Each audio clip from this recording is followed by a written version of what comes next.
Good morning, everyone. Today we will be discussing the Module 3, which is chilling. Um, Given the fact that we are dealing with the Fish 304, or what we call as the post harvest fisheries, we must understand the fundamentals on how to properly preserve our aquatic products after harvest, may it be either from the wild or from the aquaculture fisheries. So, preserving our products is very vital in the extending the shelf life of our aquatic products. So, basically, the module 3 will teach you the fundamentals of chilling, the methods of chilling, um, the methods of storing iced fish, and the types of containers as insulators, and the types of insulation, because there are different types and there are different advantages and disadvantages of each type, and the fundamentals or the basics of chilling on board meaning to say chilling of our wild capture fisheries in a boat.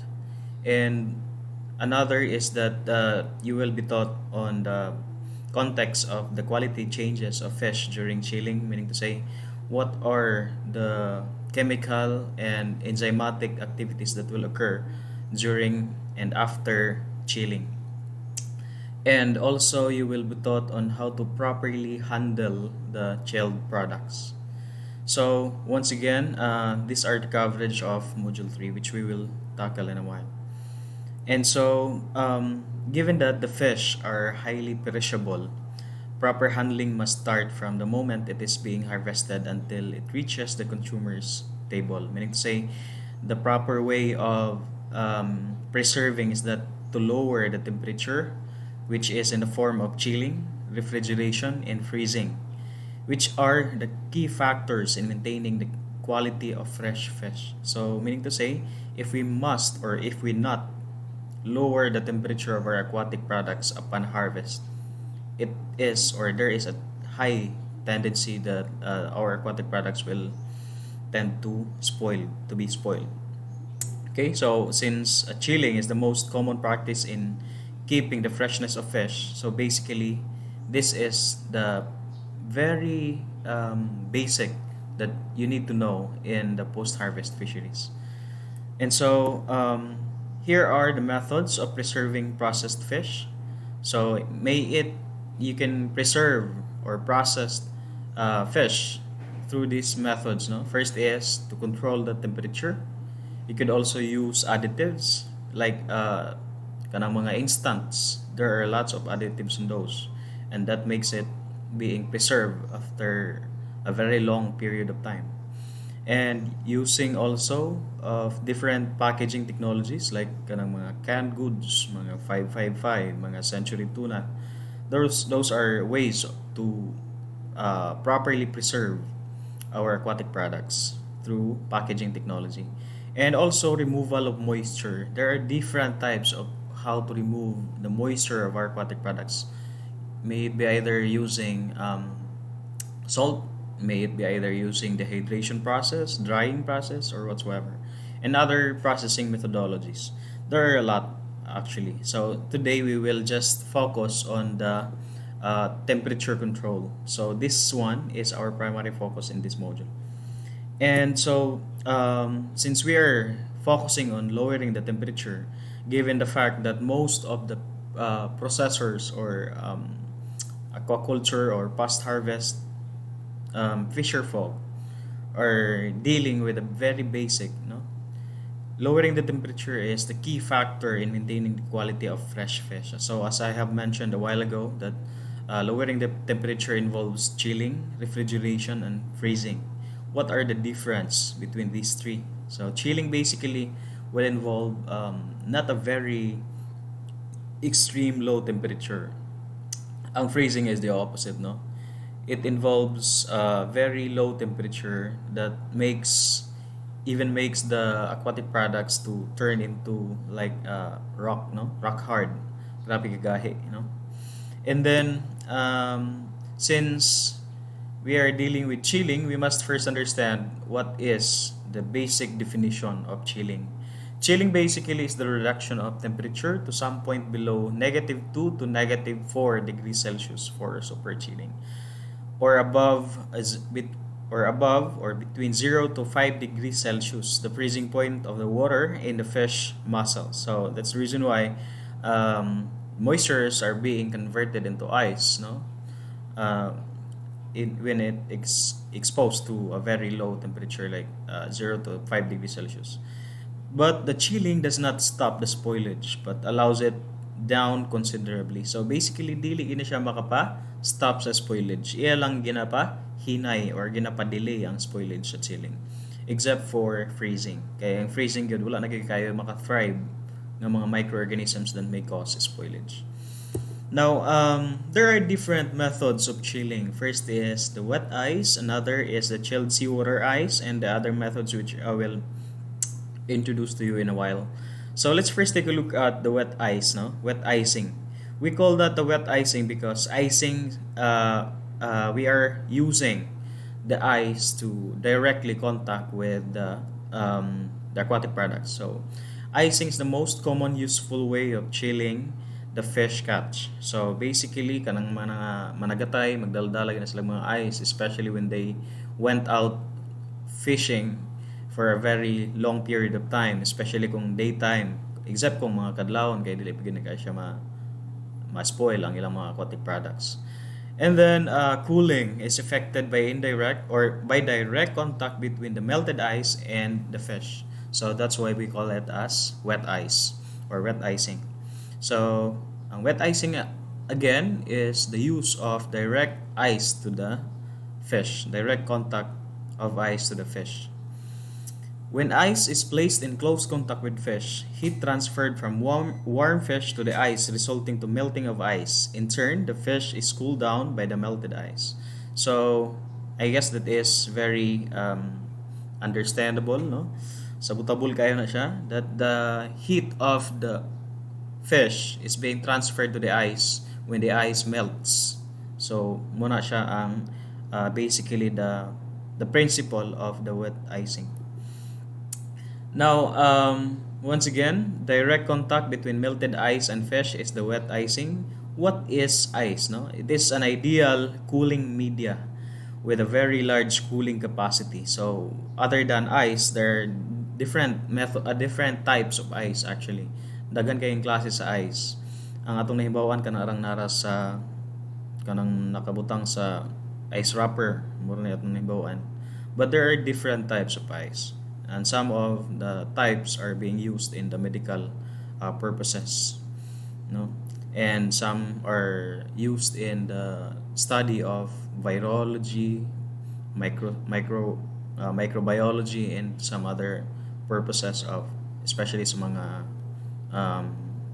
gel ice mats, no? Ice are basically harmless, comparatively cheap, and can quickly cool our products. It occurs in different forms. May it be either crushed ice, tube ice, flaked ice, and blocked ice. Dili block ice na mata ko. Blocks meaning to say dagko kayo ng mga blocks of ice, mga square, mga cubes ng mga blocks, which are basically used in big ice plants that will transport products to outside the countries, no? Ginagamit na nilang mga block ice.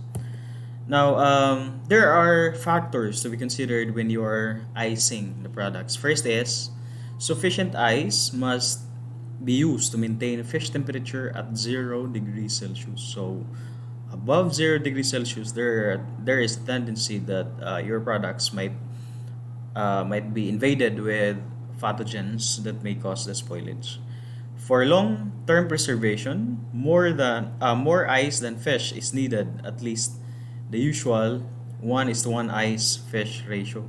So kung dugay pa imo ang travel unya nagdala kag mga unsa ba nga mga products unya dugay mo ang travel mo abot, or you will need that product to be preserved for a very long period of time, you need more ice, no? Like kung magpalit kag isda unya layo pa imo ang travel, kinahanglan daghan gina siya ice before it melted. prior sa imong pag-abot sa imong destination. Secondly is that the arrangement of ice and fish must be in such a way that accumulated water and blood, the slimes can be drained easily. So dili kinahanglan or dili dapat ang inyong mga melted ice, ang combination or a mixture of the water and the blood and the slimes of the fish will just stay at the bottom, because that will somehow promote the invasion of the bacteria that may cause the spoilage of our aquatic products. So it must be uh, settled in the bottom, pero dili siya maka close contact sa ato ang fish. Pwede sab nimo siya butang draining system para dili kay siya magstay dito. As long as it will not have a direct contact with our products. The direct contact should be the ice itself, not the mixture of the blood with slime and the water. And third is iced and fish should be placed alternately to avoid localized heating. No, alternative meaning to say iced anay tapos fish and then ice na sad fish and then ice. Alternately murag gina-arrange nimo siya alternately. Fish must be sufficiently surrounded with ice on the sides and top and the bottom. Dili pod kinahanglan nga pagbutang nimo fish ang sa kilid wala na ice. Kinahanglan covered gid siya all throughout, the up, the bottom, the side by side portions of the fish. Okay? And then we have here the number 4. When packing the mixed fish, no, big fish must be placed at the bottom and small fishes are on top. No, these are very basic principles that you need to know. Kung na mga dagko na isda, dapat sa ilayom, ang isang gagmay sa taas. Fish with delicate skin should be packed on top of the fish with scales. No, katong mga fish nga walay mga scales nga dali ra magka bruises, mga rashes na yung mga skin, dali ra kay siya, dapat dito siya sa ibabaw sa mga fish with scales. No, dito siya sa dili siya matandog. And number 5, gutted fish must be filled up with ice in the belly cavity, because ang mga nakuhaan ng mga viscera nga mga isda muto siyang murag dali ra kayo dali ra kayo pod na siya ma-spoiled, because the cavity will be the site of portal of entry for the spoilage organisms. So must be arranged with the belly down in a slanting position inside the container. So maglaong ang isda kibali, magtindog na siya. And then secondly, the chilling using ice slurry. So have you heard about slurry or slurpee or unsa pa ng mga terms? Slurry basically is the crush, no? This is also termed as slush ice, which is a mixture of seawater and crushed ice used for chilling of fish catch. So, a mixture of seawater o ice mo imong i-preserve sa imo ang fish. So, advantages of chilled seawater is that chilled seawater chills the fish faster than wet ice, because na-melt naman siya daan. And it will directly or immediately cover the entire fish, unlike the ice nga ang portions lang nga na direct contact mo maka-lower sa temperature. Secondly, the advantage is that fish in seawater, chilled seawater, do not suffer from physical damage due to the crushing or pressure from the other fish. So it will just float or be embedded in the mixture of chilled seawater. Instead, unlike sa ice or katong wet icing, there are tendencies nga mag-abot ng mga fins sa mga isda o niya. Sometimes ang mga nabuak na mga tube ice is that will scratch the skins of the products. And then third is that fish in chilled seawater are washed in the slurry. So meaning to say all, no, tanan portions, tanan surfaces sa fish are being washed by the slurry, making it the moisture being transferred to the chilled seawater.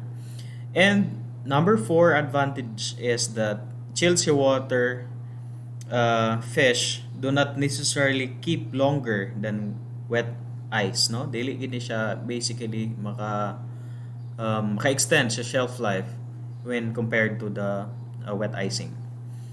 And here we have, no, this is a continuation, a mixture of seawater and ice. No, here are the advantages and disadvantages.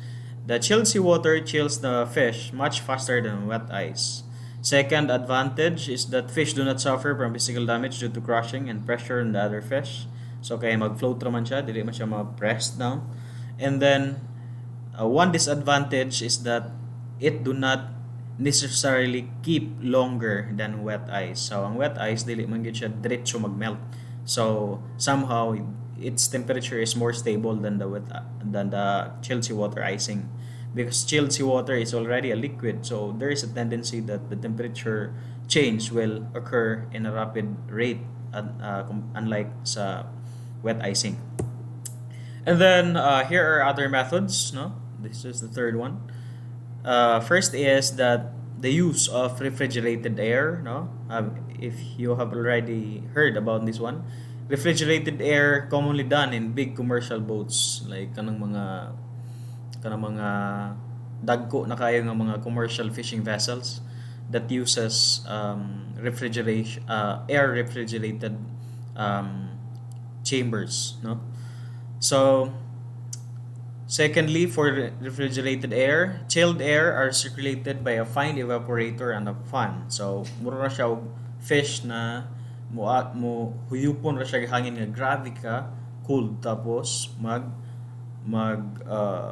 mag-ice ra tong fish dito. So this is very expensive actually. And that's the reason why only big boats or big commercial boats can afford them.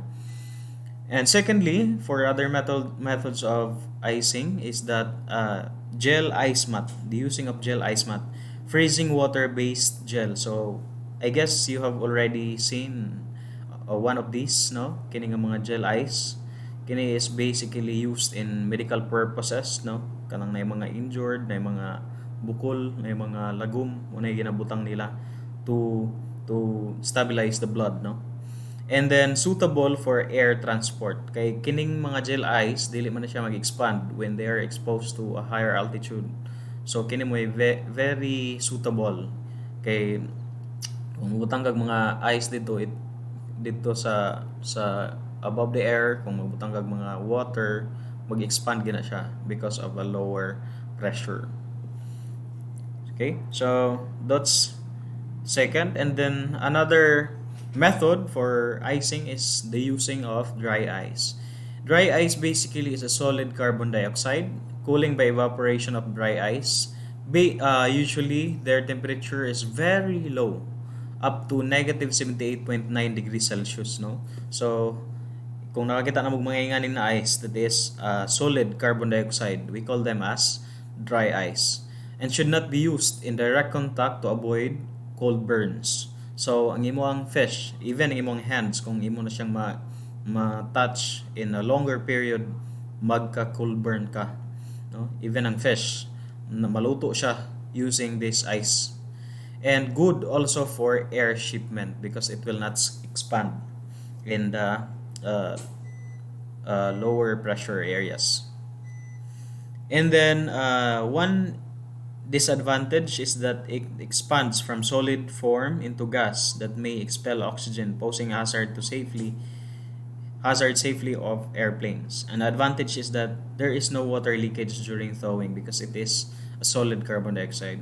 If you wanna learn more about solid carbon dioxide, you may search it in the internet kung na may time. Okay, so next is the types of ice. First is the blocked ice. So blocks are basically rarely used directly for cooling. Sometimes blocks are being crushed before it is applied to the aquatic products, no?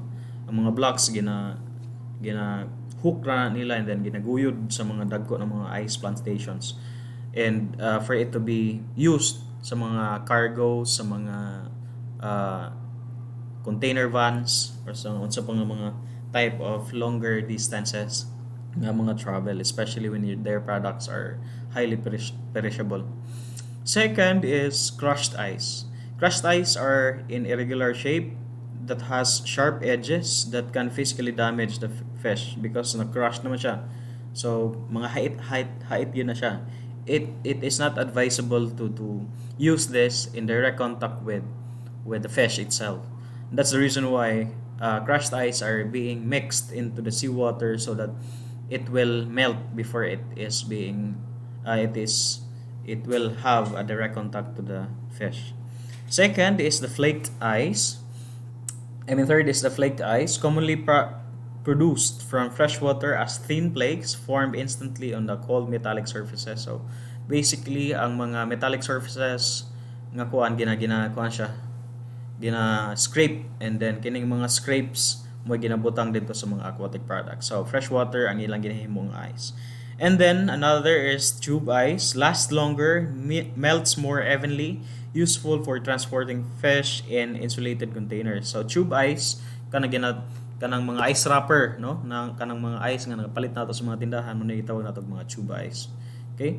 So if you wanna take a look at sa mga itsura na nila mo ni siya. Okay? Tube ice, block ice, flaked ice, crushed ice. Okay? So muna sila ang mga examples. And then there are methods of storing iced fish. First is bulking, second shelving, and then third is boxing. Boxing dili ka nang si Manny Pacquiao. Boxing means using boxes to store iced fish. Okay, let's learn each one of them. First is bulking. So bulking is that when fish are layered to achieve intimate contact, no? Gina-layered siya gina level or gina story by story. So advantage of this one is that it will economize the space utilized in the hold of fishing boats. So sa karan mga fishing boats ginagamit nila ning bulking na strategy wherein fish and then ice fish ana. And then disadvantage of this one is that when a very large volume of fish needs to be stored, there is a tendency that this or the other fish will be spoiled because you do not have much space. Okay, so that's the very thing that causes the disadvantage of this type of storing. And secondly, shelving. Fish are stored in single layers, gut cavity down on the bed of the ice, and a little ice is spread on top to ensure bleeding through the cut of surface which will retard the spoilage. This is only applicable to larger fishes which are gutted already, no, like big tunas and other large fish you caught in the wild capture fisheries. Fish can be separated into different catches, no. So katong imo ang nakuha sa alas 2, ilahi ito nimo nga storage sa imong nakuha kuman alas 6. So nga na nga mga strategies. And then lastly is the boxing. Boxing is preferred method in storing iced fish. Fish and ice are layered in specially made boxes. So katong kaganiha nga bulking naka-sapaw-sapaw ra siya. Kining boxing is nakasapaw-sapaw gihapon siya pero in a box mura siya drawer, no? Advantage of this one is that you could easily segregate the first caught fish from the last caught ones, no? This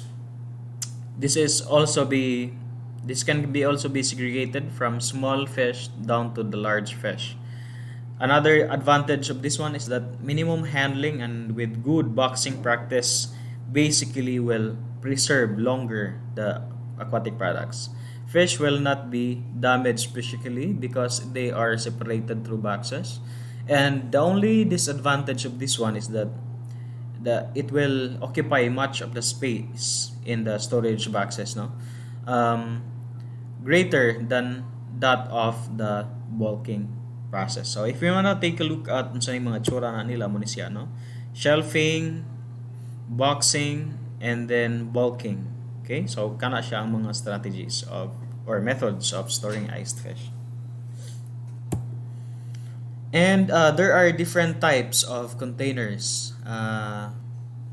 which are in choosing basically when you're going to choose containers for your storage, no, sa imong mga aquatic products, you need to consider the following factors because the properties of the containers will largely affect the cooling capacity, the shelf life period, the spoilage rate, So tanan na siya maapektahan sa mga properties sa imo ang containers. First, you need to know what are the insulating properties of your containers. So na may lahi-lahi ng mga containers, na styro, na plastic, na irons, mga bandyera, unsa pa na siyang mga containers. So each one of them has advantages and disadvantages, and each one of them has also insulating properties or insulating efficiencies. Okay? So first thing to note is that you need to know the insulating property of the container. Secondly, the proper shape and dimensions for fishery product concerned. So unsay suitable ba na siya for your fishery product, or too big or too small, or the shape is circular or rectangular or whatsoever. Third is that it should be easily handled, no? Easily filled out and easily emptied, no? Dali ra siya ma mabalis-balis from place to another place. Dali ra siya masudlan, dali ra po siya iyabo. Okay? Fourth is that it should be easily cleaned and stacked securely on top of the other. So, kinahanglan, dali ra siya malihinluan, dali ra siya po di pang patong-patong. Dali ra po siya i-secure in a portion of the boat, because you know for a fact that boats are really disturb siya, no? Especially when they went out to the open seas. Dali ra kay na siya ma-yabo-yabo.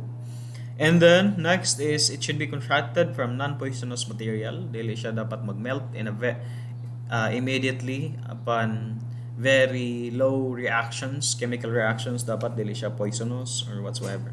And then next is that it should have an adequate provision for drainage of the melted water. So katong nagmelt na water, dapat na siya gawsanan sa mga nagmelt, because the melted water will tend to increase the chance of higher the temperature of or increasing the temperature of your aquatic products, which will somehow result to the spoilage of fish.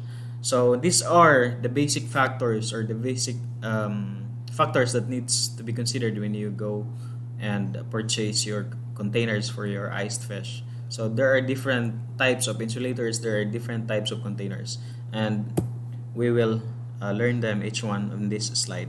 So what are the different container types? There are plastic boxes, there are galvanized iron sheet tubs, there are wooden boxes, and there are also coconut, bamboo, or rattan boxes. Why are we using, or why are we considering these factors or these types of containers that seems to be very traditional, no? Grabe ka kinaraan ng mga storage boxes. It's because in the board exam they do not use, or they do not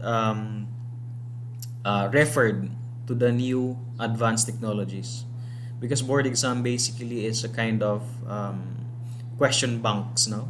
Mga question banks na siya, nga mga question gikan sa una, ipang pagawas na nila randomly 100 items from that question banks. So kasagaran mga karaan na mga questions, and that's the reason why we are discussing this one. Okay, so again, these are the 4 container types for storage of the fish. Each one of them has advantages and disadvantages. So let's first take a look at the plastic boxes. So plastic boxes are classified into 3, no? Types of plastic boxes. May it be either polyethylene, polypropylene, and polystyrene. So I think you have already seen each one of these type of containers, no? Na yung mga polyethylene, kini siya nga mga types, kanang mga murag flexible na mga types sa plastics. And then polypropylene, kanang mga hard, kanang mga case, no? Mga case sa mga soft drinks muna siya, mga polypropylene. And then mga polyester or polystyrene, kanang mga styro boxes muna siya pong tawag nato, mga polyester. So those are the 3 types of plastic boxes. What are the classifications, no? So polyethylene basically made by subjecting gaseous ethylene monomer to heat and pressure of a metallic catalyst. So these are being produced through these agents and reagents and catalyst in order to produce polyethylene. Okay, so it has different densities according to there are different classifications of polyethylene according to their densities. First is Polyethylene has low density when it has 0.910 to 0.925 grams per centimeter cube of density. So low to siya na-classify. Kung medium density ang polyethylene, medium density buot pasabot, murag sturdy siya gamay. 0.926 to 0.940 grams centimeter cube. It is considered as high density, classified siya into type 3 and type 4. Kung ang type 3 is kung ang density niya is 0.941 to 0.959 grams centimeter cube. Type 4 high density siya kung more than 0.960 grams centimeter cubes. So those are the classifications of polyethylene according to densities. So densities are basically will distinguish whether the polyethylene is hard or sturdy or flexible. Okay. And then there are different characteristics of the polyethylene. No? So these are basically the characteristics that we are talking about earlier, that given the fact that you need to consider what are the insulating properties and other characteristics of your insulators as a form of containers in storing fish. First characteristic is that it has an excellent toughness. Dili siya dali maguba, dili siya dali kuan siya malabay-labay pa na nimo siya, dili siya dali damage. It is resistant to chemicals like oil and grease, no? Resistant siya meaning to say di na siya dali mag-create of chemical reaction when they are exposed to chemicals and other oils and grease, except for other acidic chemicals, no? It is inert for food, meaning to say safe, no, for transporting foods. Extremely low vapor transmission properties because plastics basically is a good it has a good insulating property that will prevent the exchange of temperature from the inside and the outside environment. Okay, especially when the polyethylene has a high density or rigid polyethylene, no? High density polyethylene are basically proven to be very useful in shelling fish, although it is very expensive, but it will last long. Katong mga hard kaayo na mga polyethylene, meaning to say katong mga pares ka gahi sa soft drinks, inga na ka mga gahi na mga type. So we call them as HDPE or high density polyethylene. Okay, so muna siya ang mga polyethylene containers. And this one is the polypropylene. Polypropylene are homopolymer propylene. It has a low density of 0.902 grams centimeter cube. It has a superior processability, one of the lightest plastics, and has a good resistance of grease and most chemicals. They are considered also as a good barrier to water vapor because kini sila nga mga types of containers basically will prevent the water vapor from coming out into the storage, and it can withstand with high temperature with a high softening point. High softening point meaning to say it needs a very large amount of temperature because before it will turn into soft or melts out. And then it is more rigid, stronger, and lighter than polyethylene. So firmer, rigid, stronger, and lighter pa siya compared sa polyethylene, although it is also expensive. So here is the picture or illustration of the polypropylene container. And then the polystyrene, the styrofoam boxes or styrofoam boxes.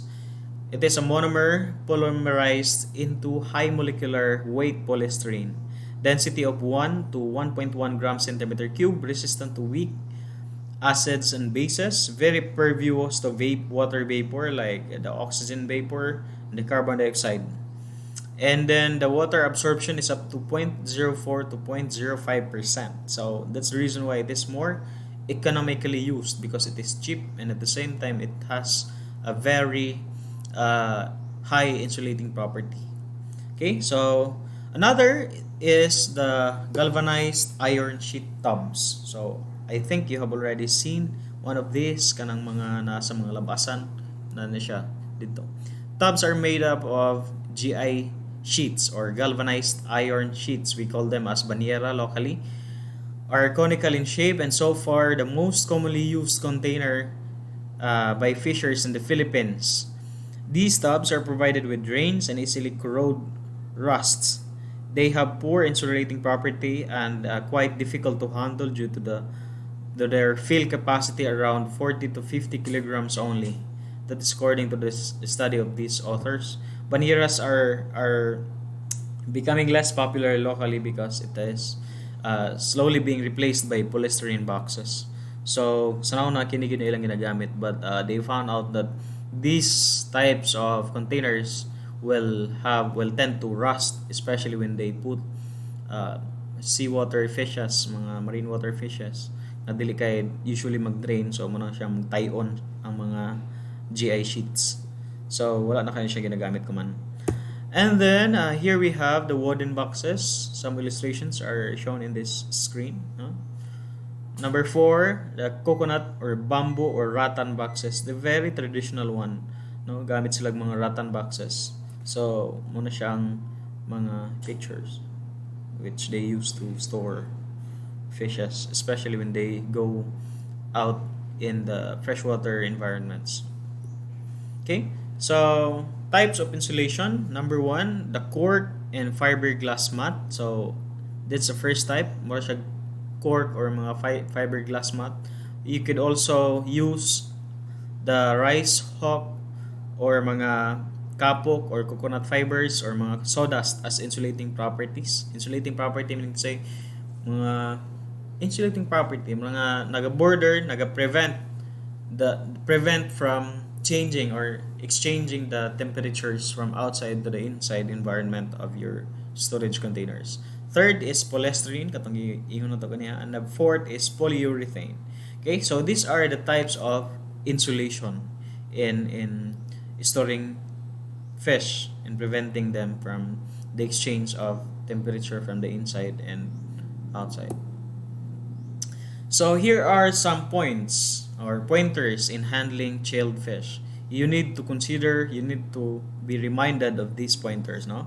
First one is temperature. Low temperatures around 0 degrees Celsius must be maintained until the commodity reaches the consumer. So this is very vital. This is very important to consider, no? So it needs to be maintained around 0 degrees unless it will be spoiled. The fish must be chilled as soon as possible and keep chilled before processing and all stages of fish preparation. So kinahanglan chilled gina siyang imong products before pa nimo siya ma-debone baka unsa pa nga mga processes, canned tuna, drying. So dapat chilled na siya before pa siya ma-process. So that's very vital because handling of fish prior to processing will define or distinguish the quality of your processed products. So kung imong i-process is already as spoiled products, of course, your finished processed product is already of low quality. So that's very important. Second is time.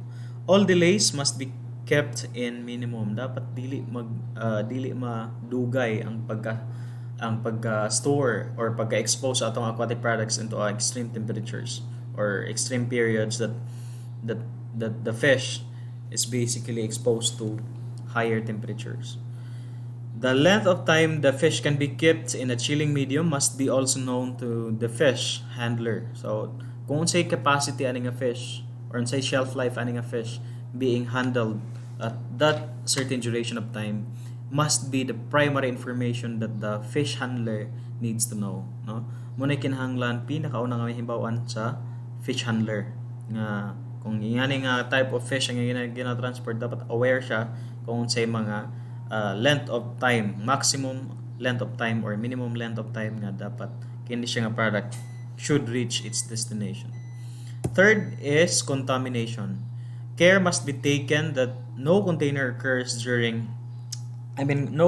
occurs during chilling and during the storage of chilled fish.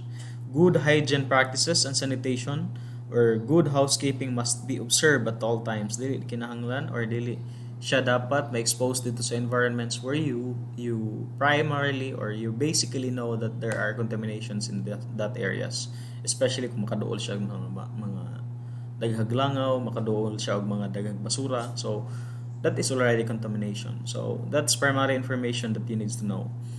Fourth one is damage. Physical damage such as bruises, cuts, punctures, and rashes, and many others must be avoided when handling shell products because the openings of the fish will largely be the portal of entry for contamination na dayon. So damages shall be prevented. Okay? So all in all, that's the end of module 3, which is chilling. So I hope you have stayed tuned up to this moment, and we hope to see you again in our next module, which is freezing. So thank you very much. Kung wala ninyo nasanti, pwede niyo balik-balikon pag tanaw ni siya in the YouTube channel. Thank you.